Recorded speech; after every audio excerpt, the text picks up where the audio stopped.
Samarkand is one of the oldest cities in Central Asia.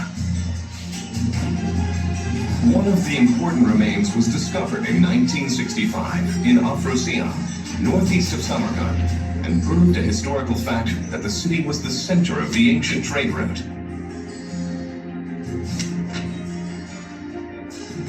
The murals at Afrasiab Palace are presumed to date back to the middle of the 7th century, during the Sogdian era. Discovered in the heart of the old palace site, the wall paintings attracted huge attention from worldwide academia by depicting the prosperity of the Sogdian era. Although the Afrasiab Palace became a ruin, the mural paintings show the ruler of Samarkand, Varkuman, receiving envoys from various countries, proving that Samarkand filled an important position on the international stage.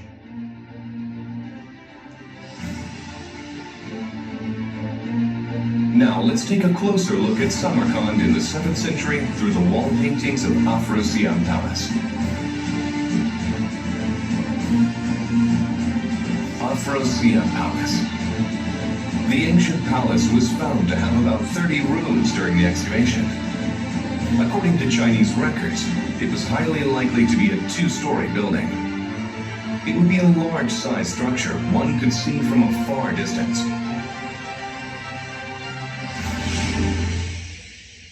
The hall located in the center of the palace is a square room of 11 square meters, and the hall's walls are decorated with colorful murals.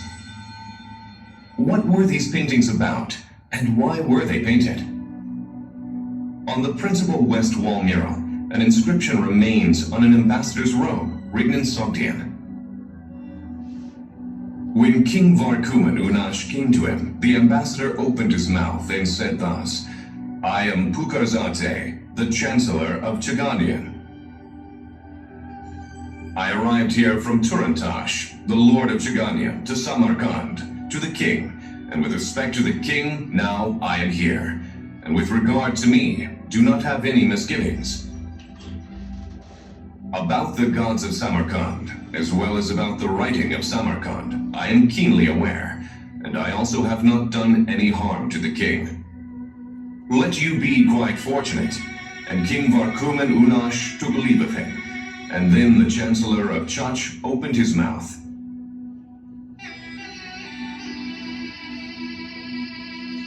From the inscription, we can assume that the West Wall mural depicts delegates from various countries received by King Varkuman. These envoys and ambassadors converge from left and right. On the left side of the western wall are Chaganians, a main speaker of the inscription, and dignitaries from Chach. Chaganian and Chachi refer to Surkandaria province and Tashkent, respectively, and both are located in the west region of Samarkand. On the right side are shown a group of 3 in front of a man presumed to be a subject of the king. One has a leopard skin over his arm, and they may come from mountains like Tibet. Behind them stands Koreans wearing feathered hats and ring pommel swords. In the center, the Tang dynasty's envoys bearing gifts of cocoons and silk also seem to walk from the right group. All of them came from the east of Samarkand. Around the group of the delegates, Turks are seated or standing. On both sides of the mural are shields and flagpoles, which are interpreted to show characteristics of nomadic tribes. On top of this, we can get a glimpse of the Turks' influence over the region. Then, what was depicted on the damaged upper section of the mural? Most scholars assume that King Varkuman must have been there. And others suggest there must have been a god.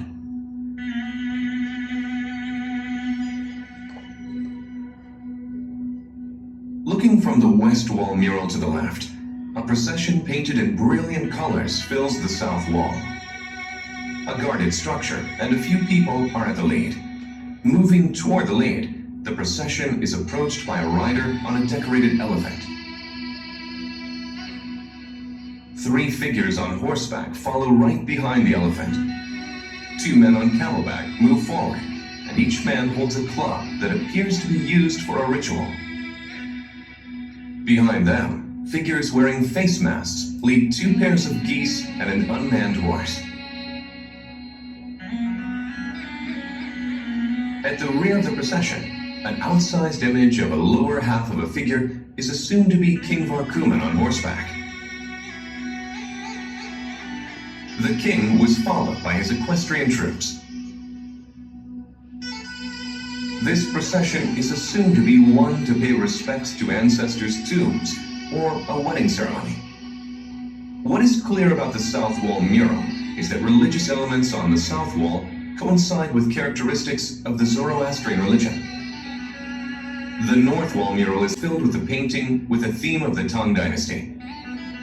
In a boat on the left side sits a lady assumed to be the empress of the Tang Dynasty. In the center, about 10 attendants and boatmen. Under the boat are imaginary creatures, ducks, a feeding mother bird, and baby birds and lotuses. To the right of the empress's boat are guards sitting in a boat, water buffaloes, and cattle drovers. On land is a vigorous hunting scene in which a hunter on horseback is piercing a wild beast with his spear, and another hunter on horseback is about to shoot an arrow at another beast. Like the South Wall mural, here again, a figure in the center is depicted as an oversized image. Scholars mostly regard him as the Chinese emperor. It is not obvious why the entire northern wall was devoted to the depiction of the Tang Dynasty. Clearly, however, this region maintained a fairly friendly relationship with the Chinese dynasty. This is in line with the record that King Varkumen received a title from the Tang Dynasty in the mid-7th century. Lastly, let's look into the east wall near the entrance. On the left, we can recognize a man in a chair, reaching out his hand toward a round object. Another man kneeling down in front of him, and a man on horseback. As on the right, there are seen naked children, a person holding the tail of a water buffalo, fish, and ducks. This is assumed to depict the aquatic or swamp scene. This scene could be interpreted by some scholars as a paradise of India or of the Zoroastrian religion. So far, we've examined the Afro-Siap murals on the four walls. Because most parts were irremediably destroyed, we could not get a complete answer to the descriptive narrative of the wall paintings.